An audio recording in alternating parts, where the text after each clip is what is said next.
currently the Texas State Legislature is in session, and they were waiting to see if there would be any state rules that might affect the proposed changes first, and then maybe wait until the legislative session dies down here in like a month or so before pushing forward with those. Do I have that correct? You are correct. All Yes. right. The proposed STR framework came to council. There was a public hearing on it.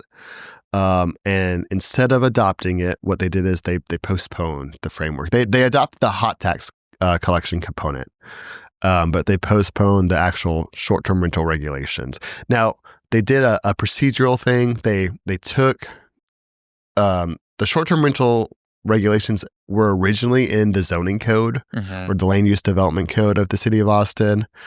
They took those codes out, those regulations out, and they moved them to the business section. But they just simply moved the exact regulations over.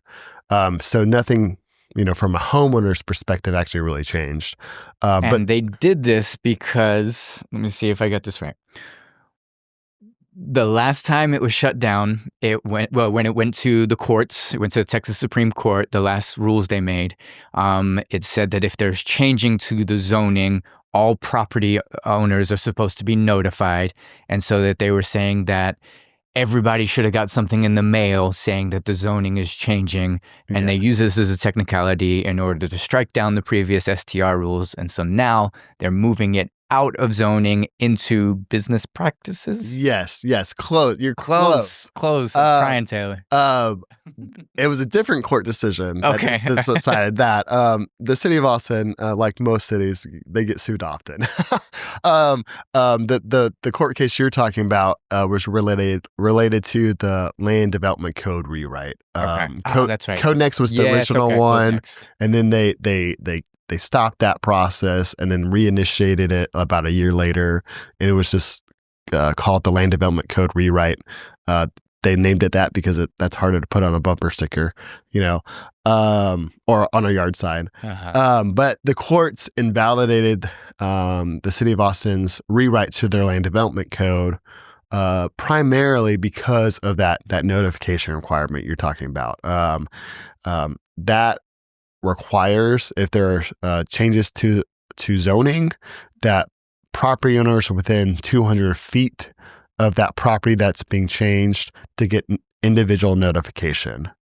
If you're rezoning the entire city, that is a very complex notification. It's essentially very hard to do, right. I read that it cost them like $500,000 to send out one notification to everybody, and it's... Yes. And so...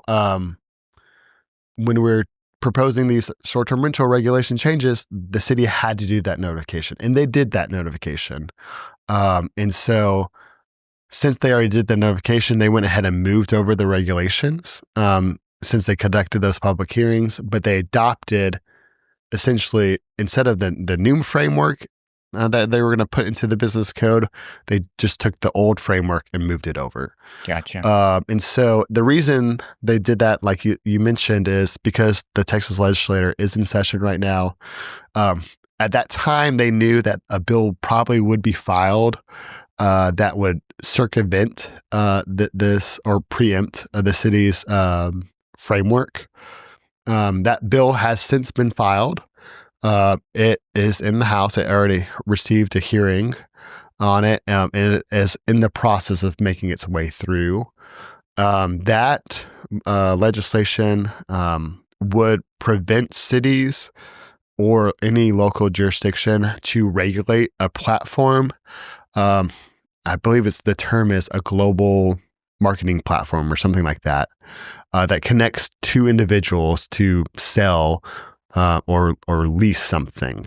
So it stopped the city of Austin of requiring Airbnb to, one, ask people to list a number, right, a license number, and then also stop them of collecting hot taxes? It wouldn't stop the platforms from collecting hot taxes. Okay. It would simply prohibit the city to regulate a platform in a manner that would impact their business or require certain data to be personally identifiable data to be transferred to local jurisdiction like the city.